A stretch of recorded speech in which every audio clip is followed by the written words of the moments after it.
మీ వ్యాపార ప్రకటనల కోసం ఈ నంబర్ను సంప్రదించండి. సార్, ఇండియన్ ఎక్స్‌ప్రెస్ సర్వే ప్రకారం మన పవర్‌ఫుల్ లీడర్స్ ఎవరు, పవర్‌ఫుల్ వ్యక్తులెవరు అనేది చూసాము.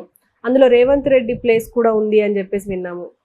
ఎవరెవరు ఉన్నారు సార్ ఈ లిస్ట్‌లో? మామూలుగా ప్రపంచవ్యాప్తంగా కూడా ఇలాంటి లిస్టులు వస్తుంటాయి. మోస్ట్ పవర్ఫుల్ అని, మోస్ట్ ఇంటెలిజెంట్ అని, మోస్ట్ ఇన్‌ఫ్లుయెన్షియల్ అని, మోస్ట్ పాపులర్ అని, ఇలాగ రకరకాలుగా వస్తుంటాయి.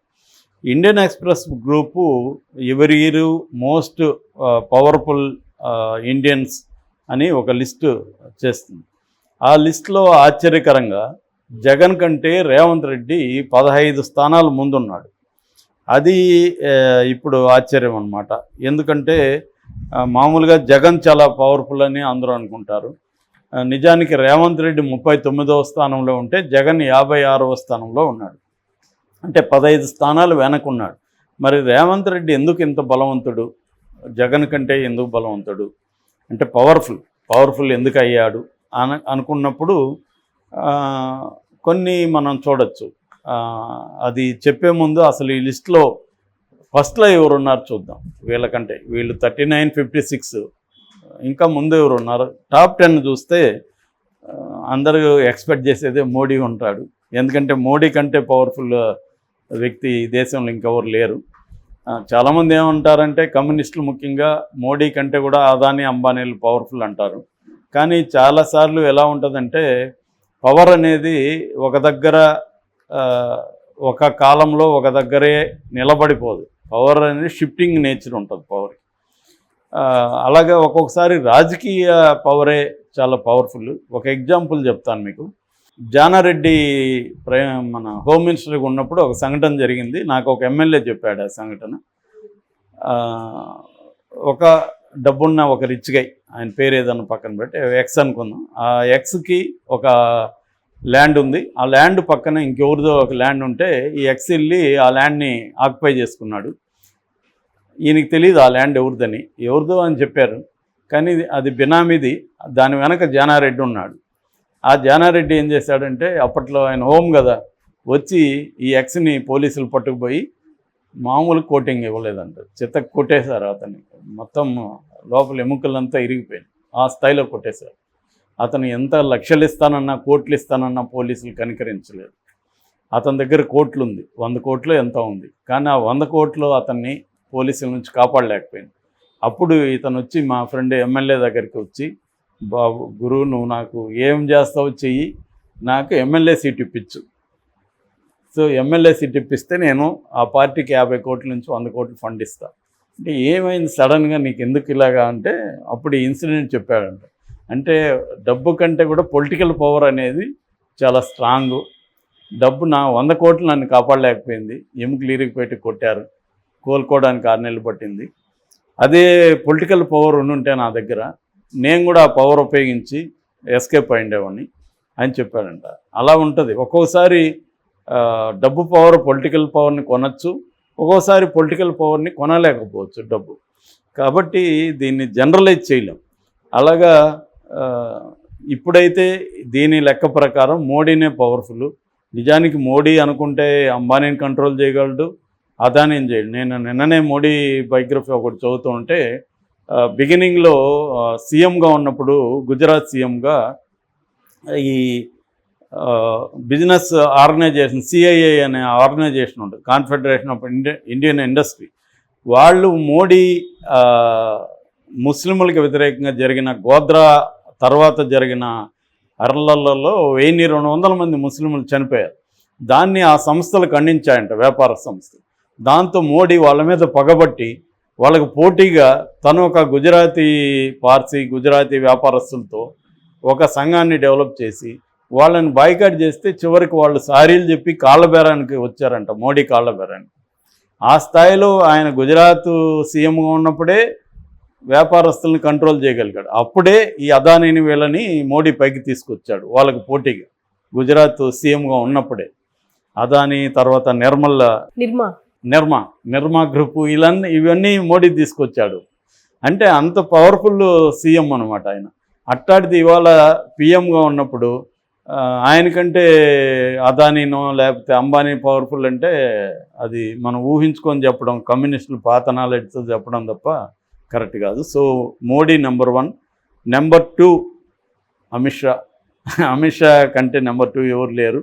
ఎందుకంటే మోడీ ఆయన థింకరు లేకపోతే విజనరీ అనుకుంటే, ఈయన యాక్షన్ గై అమిత్ షా. అమిత్ షా ఎలా ఈ బీజేపీ అధికారంలోకి తేవడానికి ముఖ్యంగా ఉత్తరప్రదేశ్ ఇన్ఛార్జిగా ఉన్నప్పుడు ఉత్తరప్రదేశ్లో ఆయన అనూహ్యమైన విజయాన్ని సాధించగలిగిన వ్యక్తి అమిత్ షానే. కాబట్టి రెండవది పవర్ఫుల్ అమిత్ షా. మూడవ పవర్ఫుల్ మళ్ళీ ఆర్ఎస్ఎస్ చీఫ్ మోహన్ భగవత్. మళ్ళీ అగైన్ మోహన్ భగవత్కు మోడీకి కూడా చిన్నప్పటి నుంచి సంబంధాలు ఉన్నాయి. జూనియర్ మోహన్ భగత్ మోడీకి. మోహన్ భగత్ వాళ్ళ నాన్న పెద్ద ఆర్ఎస్ఎస్ ప్రచారక్ గుజరాత్లో. మరాఠీ బ్రాహ్మణ ఆయన, బట్ గుజరాతీకి పంపించారు. ఆయన ఏ స్థాయిలో గుజరాతీలో చేశాడంటే, ఆయన మరాఠీ పక్కన పెట్టి గుజరాతీ వండర్ఫుల్గా నేర్చుకొని అక్కడున్న మరాఠీ వాళ్ళని కూడా గుజరాతీలో మాట్లాడమని, ఎందుకంటే ఆ ప్రజల్ని అట్రాక్ట్ చేయాలంటే వాళ్ళ భాషలో మాట్లాడాలని చెప్పి ఈ మోహన్ భగత్ వాళ్ళ నాన్న అక్కడ పెద్ద ఆర్ఎస్ఎస్ అనమాట. ఆయన శిష్యుడే మోడీ కూడా. అలాగా మూడవ వ్యక్తి మోహన్ భగత్. నాలుగవ వ్యక్తి ఫారిన్ మినిస్టర్ జయశంకర్. చాలామందికి తెలియంది ఏంటంటే, నేను 2-3 సార్లు కూడా చెప్పాను, ఫారిన్ అఫైర్స్ విషయంలో ఈ మధ్య ఇండియా చాలా స్ట్రాంగ్గా బిహేవ్ చేస్తుంది చాలా విషయాల్లో. మనకి ఖతార్ విషయంలో కావచ్చు, తర్వాత యెమెన్ విషయంలో కావచ్చు, అనేక సందర్భాలు. ఖతార్లో మన వాళ్ళకి 8 మందికి నౌకా ఆఫీసర్లకి, నేవీ ఆఫీసర్లకి మరణశిక్ష వేస్తే దాన్ని ఫస్ట్ మరణశిక్ష నుంచి యావజ్జీవిగా మార్చగలిగారు. అది కూడా లేకుండా తెచ్చేయగలిగారు 8 మందిని. ఇది జయశంకర్ ఆ విషయంలో పవర్ఫుల్ అనమాట. సో ఆయన 5వ వాడు. 6వ వాడు మళ్ళీ అగైన్ యోగి ఆదిత్యనాథ్. అతను ఉత్తరప్రదేశ్ మేబీ కాబోయే పిఎం క్యాండిడేట్లు అతను కూడా ఉంటాడు. ఎందుకంటే ఉత్తరప్రదేశ్ అనేది కీలకమైంది సెంట్రల్లో ఎవరు రావాలని.